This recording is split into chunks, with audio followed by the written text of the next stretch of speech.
सर्वे च सुखिनो सन्तु सर्वे सन्तु निरामया सर्वे भद्राणि पश्यन्तु माँ कश्चित् दुख भाग भवेत्। यह भारत का दर्शन शास्त्र बोलता है सब सुखी रहें, किसी को कष्ट न हो। लेकिन जो वामपंथ और जिहादी सोच है वह इसे बिल्कुल हटकर है। इसका मैं विश्लेषण करूंगा और बताऊंगा कि किस प्रकार कोरोना उत्तराखंड जैसे नेपाल के पड़ोसी तथा भारत के राज्य को झेलना पड़ सकता है, और इसी तरह नेपाल से लगते भारत के राज्य उत्तर प्रदेश, बिहार, सिक्किम को भी इसका दंश झेलना पड़ सकता है, क्योंकि वर्तमान में नेपाल में वामपंथी सरकार सत्तासीन है और उसके संबंध चीन से मधुर हैं। चीन और नेपाल की सीमाएं खुल गई हैं। इससे पहले शेर बहादुर देउबा प्राइम मिनिस्टर थे नेपाल के, जो कि सनातनी सोच के थे और इस सिद्धांत का आदर करते थे, सर्वे भवन्तु सुखिनो सर्वे सन्तु निरामया सर्वे भद्राणि पश्यन्तु माँ कश्चित् दुख भाग भवेत्। लेकिन उल्टा हो गया है। नेपाल में जनता ने वोट इस तरह से दिया है कि वहाँ पर वामपंथी सोच सत्तासीन हो गई है। इस खेल को किसने बिगाड़ा है, इसको नेपाल के लोगों को अच्छी तरह पता है कि इसके पीछे बहुत बड़ा हाथ वामपंथी देश चीन का है, जिसको कि जमीन की भूख है। वह अपने पड़ोसी देशों की जमीन हड़पने के लिए हमेशा तत्पर रहता है। चीन की 14 देशों से सीमाएं लगती हैं और उसके झगड़े 23 देशों से हैं, भूमि के मामले में, जमीन के मामले में, और यह चलता रहेगा, यह बंद नहीं होगा। आपको ज्ञात होना चाहिए कि जिस देश में इस्लाम का अस्तित्व है उस देश में वामपंथ का अस्तित्व तो है ही नहीं, और जिस देश में वामपंथी शासन कर रहे हैं उस देश में इस्लाम को कोई स्थान नहीं है। यह संसार देख रहा है और खुद भारत के लोग भी देख रहे हैं और नेपाल के लोग भी इस चीज़ को अच्छी तरह से जानते हैं। लेकिन नेपाल में जिस प्रकार से सत्ता परिवर्तन हुआ है, अप्रत्यक्ष रूप से जिस प्रकार वामपंथी सत्तासीन हुए हैं, यह बहुत बड़ी महामारी नेपाल में और नेपाल से लगते भारत के राज्यों में ला सकता है, और उसके बाद इसकी चपेटे में भारत भी आ सकता है, भारत के साथ संसार भी आ सकता है। चीन यही चाहता है और उसकी यह प्रक्रिया, यह ड्रिल, बायोलॉजिकल वॉरफेयर बहुत ही खतरनाक है मानवता के लिए, क्योंकि सर्वे भवन्तु सुखिनो वह नहीं चाहता है। दुनिया में दुख, दर्द, त्रासदी चाहता है ताकि चीन अपने वामपंथ को दुनिया भर में फैला सके और पूरे संसार को अपना बना सके, अपना राज कायम कर सके। यह चीन की भूख है और इस पर मैं एक सिस्टमैटिक तरीके से, क्रमबद्ध तरीके से समीक्षा करूंगा और तर्कों के साथ बताऊंगा कि यह कैसे संभव है। सबसे पहले तो भारत और नेपाल की अंतर्राष्ट्रीय सीमा 1751 किलोमीटर है, लगभग 1088.2 मील समझ सकते आप। और यही भारत की चीन से जो सीमा लगती है वो है 3488 किलोमीटर। इतनी बड़ी जो सीमाओं पर, इतनी लंबी सीमाओं पर हमारे सैनिक सशस्त्र प्रहरी ड्यूटी देते हैं, रात दिन जागते हैं और हमारे देश की सुरक्षा में अपनी अहम भूमिका निभाते आए हैं और निभाएंगे, निभा रहे हैं। इसमें कोई शक नहीं है कि हमारी देश की जो सेनाएं हैं या सीमाओं पर तैनात अर्धसैनिक बल है, वे रात दिन बहुत मेहनत करते हैं और देश को बाहरी दुश्मनों से, बाहरी शत्रुओं से बचाते हैं। लेकिन अब युद्ध का जो तौर तरीका बदली हो रहा है, जिस तरह से डिजिटल वारफेयर या इंफॉर्मेशन वारफेयर बोल सकते हैं जिसको, वह चला है, बायोलॉजिकल वारफेयर भी इसी तरह से पैर पसार रहा है। कोरोना इसका चीखता जागता उदाहरण है। वुहान में क्या हुआ था, वुहान के लैब में किस तरह से कोरोना के जो है कीटाणु चीन ने पैदा किए या उसके वायरस पैदा किए और दुनिया में त्रासदी मचाई, जग जाहिर है। अब जब सारे दुनिया के देश मान रहे हैं कि चीन ही इस प्रकार की बीमारियों को फैलाने के लिए जवाबदार है, तो दुनिया के देश चीन पर जो आने जाने का या चीन के नागरिकों को आने जाने का प्रतिबंध नहीं लगा रहे हैं। बहुत बड़ा एक प्रश्न है। इसके पीछे कई कारण हो सकते हैं, आर्थिक कारण भी हो सकते हैं, सामाजिक कारण भी हो सकते हैं, पर लेकिन राजनीतिक तौर पर दुनिया भर के देश चीन को इस मामले में सावधान कर सकते हैं, क्योंकि वो मानवता के लिए जो खतरा पैदा कर रहा चीन, वो बिल्कुल ही गलत है। अब यहाँ पर भारत नेपाल की अंतर्राष्ट्रीय सीमाएं, अब चीन और भारत की जो अंतर्राष्ट्रीय सीमा है उसको हम लेकर के बात करेंगे कि किस प्रकार से इन सीमाओं से भारत तक कोरोना फैलेगा। वामपंथियों के नेपाल में सत्तासीन होते ही सीमाएं खुल गई हैं, चीन का आना जाना शुरू हो गया है। चीन कोरोना से बेहाल है। यह कोरोना के वायरस नेपाल की तो जो हाल करेंगे करेंगे ही, लेकिन जो नेपाल और भारत का खुला हुआ बॉर्डर है, आने जाने की स्वतंत्रता है, इसको देखते हुए आने वाला समय भारत के लिए भी खतरे की घंटी बजा रहा है।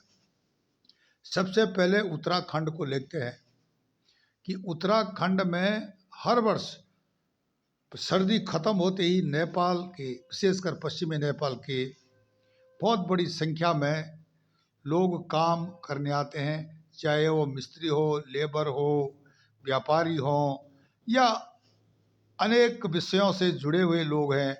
तेजी से आना जाना बढ़ जाता है। सीमाएं खुली हुई हैं, एक जैसा कल्चर है, एक जैसी कई समानताएं हैं, तो जिसके चलते हुए सदियों से हम इस रिश्ते को अलग नहीं कर सकते हैं। लेकिन अब सोचना पड़ेगा कि जो पश्चिम नेपाल से उत्तराखंड की ओर लोग आएंगे, उन पर सरकार किस प्रकार से प्रतिबंध करती है, या उनके कोरोना टेस्ट के लिए क्या प्रबंध करती है, अथवा कोरोना लेकर आ रहे हैं या नहीं लेकर आए हैं, इनके टेस्ट इत्यादि जो होंगे वो किस प्रकार होंगे। यह सब चीज़ें देखने वाली होंगी कि भारत को इसके लिए क्या प्रबंध करना पड़ेगा। अब सिर्फ उत्तराखंड ही नहीं है, जो अन्य राज्य उत्तर प्रदेश, बिहार या सिक्किम जुड़ते हैं, या पश्चिम नेपाल का इलाका, दार्जिलिंग का इलाका जुड़ता है, तो उस पर भी जो है हमें ध्यान देना पड़ेगा कि वहाँ टेस्ट हो करके नेपाल के लोग जो कि कोरोना से पीड़ित हैं, और वो कोरोना से कहाँ से आएगा, चीन से आएगा। चीन बहुत बड़ी थोक या संख्या में, बहुत बड़े थोक में कोरोना के वायरस भेज रहा। चीन यही चाहता है दुनिया बेहाल हो जाए, ताकि उसकी दादागिरी दुनिया में कायम हो सके। आज स्थिति यह है कि चीन में जो भी चीज़ें बनी हुई है उनका कोई विश्वास नहीं कर रहा है। वैक्सीन चीन ने बनाई पर लेकिन वो इनइफेक्टिव है, और भारत की वैक्सीन जो भी बनी है उनको चीन ने प्रतिबंधित कर रखा अपने देश में कि इनको नहीं आने देना इधर, क्योंकि ये वैक्सीन जाएंगे तो उनकी वैक्सीन कौन खरीदेगा फिर। अब क्या हो रहा है, चीन में जिस प्रकार से कोरोना फैला हुआ है, भारत की जो वैक्सीन है वहाँ ब्लैक मार्केटिंग हो रही है। नेपाल के थ्रू वो वैक्सीन लोग खरीद करके ले जा रहे हैं, या भूटान के थ्रू और वहाँ पर जो है सरेआम उसका ब्लैक मार्केटिंग हो रहा है। कहीं ताइवान के माध्यम से, वियतनाम के माध्यम से, या चीन से जो 14 देश लगते हैं उनके माध्यम से भारत की वैक्सीन की ब्लैक मार्केटिंग चीन में शुरू है। और चीनी लोगों को पक्का भरोसा है कि जो चीन की बनी हुई वैक्सीन है, वामपंथियों ने बनाई है, वो इनफेक्टिव है। आप इसके बारे में दुनिया भर के अखबारों में पढ़ सकते हो। मैं अपनी तरफ से नहीं बोल रहा हूँ, जापान के अखबार ये बता रहे हैं। सिमिलरली जो है वियतनाम के अखबार ये बता रहे हैं। इनके अखबारों को देख लीजिए आप कि वहाँ पर सोशल मीडिया में वे लोग भी यही बात कर रहे हैं कि भारत की जो वैक्सीन है चोरी छुप के अब चीनी लोग लगाना शुरू कर दिए हैं, क्योंकि चीन में बनी हुई वैक्सीन का कोई मूल्यांकन, कोई उसका है ही नहीं, कोई मतलब ही नहीं है उसको, एक पानी हो। अब क्या होता है कि इस प्रकार जो कोरोना के पीड़ित नेपाल में आएंगे चीन के लोग, तो नेपाल का तो जो हाल होना होना ही है, पर इसके जो दूरगामी परिणाम भारत पर भी पड़ेगा। नेपाल से लगती हुई सीमा है, मैंने बताया कि 1751 किलोमीटर की जो सीमा है उस पर आप कितनी रखवाली करोगे। अगर जागरूकता नहीं है नेपाल के लोगों में या भारत के लोगों में, तो इस प्रकार का चीन के लिए ये बहुत सुनहरा मौका है भारत में कोरोना फैलाने के लिए। अब दिमाग में कई लोग लेके बैठे हुए हैं कि इस कोरोना से भारत में कुछ नहीं होगा, भारत बिल्कुल एकदम हीमैन है, बहुत स्ट्रांग है। ऐसा कुछ भी नहीं है। वायरस किस प्रकार का है, कैसा है, ये तो चीन ने डिस्क्लोज किया नहीं ना। वह अपने आंकड़े बता रहा है कि कितने लोग अभी तक मरे हैं, कितनी स्पीड में यह फैल रहा है। कोई भी चीज़ साझा करने के लिए वो WHO के साथ भी तैयार नहीं है। सीधी बात है, चीन के अंदर की बात बाहर नहीं निकलती, पर लेकिन जो चीनी लोगों द्वारा ये इन्फॉर्मेशन हम तक पहुंच रही है, सोशल मीडिया तक या दूसरी तरीके से, उसमें कुछ दम है। जब कहीं धुआं निकलता है ना, तो मतलब आग लगी हुई है, इसका मतलब कुछ गड़बड़ तो जरूर है। उत्तराखंड की बात मैं बार बार इसलिए करता हूं कि 2 अंतर्राष्ट्रीय सीमाओं वाला यह मध्य हिमालयी भारत का राज्य है। नेपाल से बहुत बड़ी संख्या में लोग आते हैं, जाते हैं, और इनके द्वारा भी कोरोना वायरस उत्तराखंड में फैल सकता है। और उत्तराखंड सरकार के जो सोए हुए हैं मंत्री संतरी प्रशासनिक अधिकारी, उनको जाग जाना चाहिए। अगर वो नहीं जागे हैं तो उनको जगाने के लिए सरकार को अपने कोई स्पेशल जो है इस पर बहस होनी चाहिए। ना कि जो है उत्तराखंड में जो राजनीतिक चर्चा का विषय चलता है कि UK SSS का, या जो रिसोर्ट में जो जिस प्रकार से माफिया घूम रहे हैं, इन माफियाओं की बारे में, इन माफियाओं को गुलदस्ता देने में, इन माफियाओं के साथ फोटो खिंचाने में बहुत बड़ा नुकसान हो चुका होगा। यह तो अपना गुजारा कर देंगे, पर लेकिन आम जनता जो उत्तराखंड की मारी जाएगी। उत्तराखंड की जनता को अभी से आवाज़ उठानी चाहिए, क्योंकि फिलहाल जो है नेपाल से जो लोग नेपाल जा रहे हैं तो ठीक है, वो जाएंगे क्यों नहीं जाएंगे, उनको पता है नेपाल में अब क्या होने वाला है अप्रैल तक। तो यह चीज़, यह विषय बहुत गंभीर है। नेपाल में वामपंथियों का सत्तासीन होना न नेपाल के लिए ठीक है और न भारत के लिए ठीक है। अब क्या है कि एक अल्पमत वाला जो है 10% जिसकी वोट रही है प्रचंड जी की, वे प्रधानमंत्री बने हैं। शेर बहादुर देवबा फिर भी नेपाल को संभाल सकते थे, और नेपाल की स्थिति, आर्थिक स्थिति धीरे धीरे ठीक होनी शुरू हो गई थी। लेकिन अब जब श्रीलंका में जो कुछ चल रहा है, चीन ने जो कुछ किया है, वही हाल नेपाल में होने वाला है। वो तो बाद में होगा, पर लेकिन सामने कोरोना का जो खतरा है नेपाल के लिए, उस पर नेपाल की जनता को सोचना पड़ेगा कि क्यों वामपंथी सरकार ने वहाँ की अपने बॉर्डर खोल दिए, चीन को अंदर कर दिया है। कोरोना को फैलाने के लिए, कोरोना से नेपाल में दहशत फैलाने के लिए क्यों ऐसा काम नेपाल की वामपंथी सरकार कर रही है। फिलहाल वो अपने बॉर्डर को क्लोज नहीं रख सकती है जब तक कोरोना का खतरा नहीं टले।